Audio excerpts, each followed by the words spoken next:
Oui, c'est que tu seul le pouvoir de Dieu est éternel. Parfois, c'est au moment où vous pensez... C'est le fatalisme maintenant dans non, mais ce c'est quand même... attendez, parfois, c'est quand vous pensez... Là. Quand vous pensez être roi, quand vous pensez avoir la même mise sur tout, avoir tous les leviers où vous croyez fort, c'est en ce moment que tout peut basculer. On a vu des gens qui ont été des tout-puissants présidents qui sont passés. Aujourd'hui, parce que vous êtes d'accord ou vous êtes dans le cœur du président de la transition et vous vous dites que tout est permis, ou tout au moins vous acceptez d'être la branche toxique d'une transition, je pense que c'est un sérieux problème.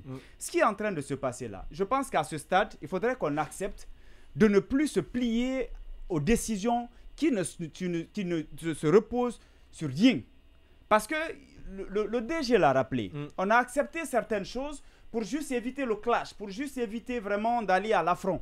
On s'est plié et puis ça va. Sinon, quand vous payez de l'argent pour un service, si le service n'est pas rendu, mais derrière, il faut qu'on vous retourne l'argent. C'est un aveu de faiblesse quand même que la HAC dise mais bien que sûr, nous assumons le décrochage de vos télévisions dans le bouquet canal. Mais bien sûr. Dans ce qui concerne le brouillage et l'interférence, nous n'en sommes pas responsables. Et alors qu'on sait, on sait bien ce qui est en train de se passer. Je crois que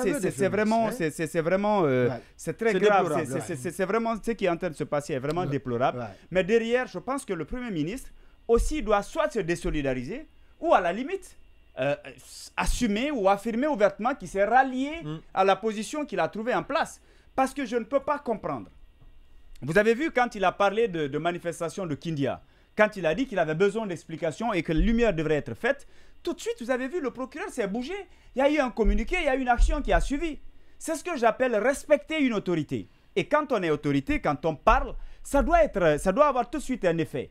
Mais dans le cadre des médias, il a dit également qu'il a rencontré des patrons de médias, il a vu le mémo, et derrière, il faut rappeler que la HAC avait dit que le président, de façon directe, avait accueilli favorablement notre mémo, et ce qui l'a amené à demander au Premier ministre de rencontrer les patrons de médias pour quand même régler. En tout cas, il nous a laissé entendre que la situation est en train d'être réglée. D'accord. Si c'est le moment là que le patron, désormais celui qui se croit Dieu de l'ARPT, doit choisir pour mener de telles actions, c'est quand même, pour moi, c'est une foutaise.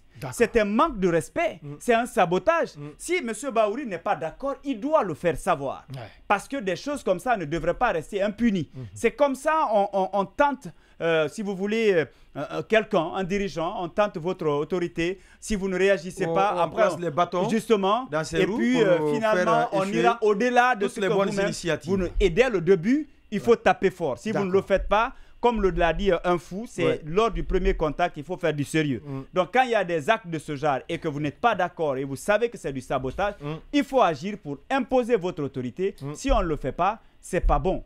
Le directeur là doit comprendre que tout passe, rien ne demeure. Demain, chacun sera comptable de ce qu'il a posé et l'histoire retiendra des hommes qui sont démarqués dans le bon sens.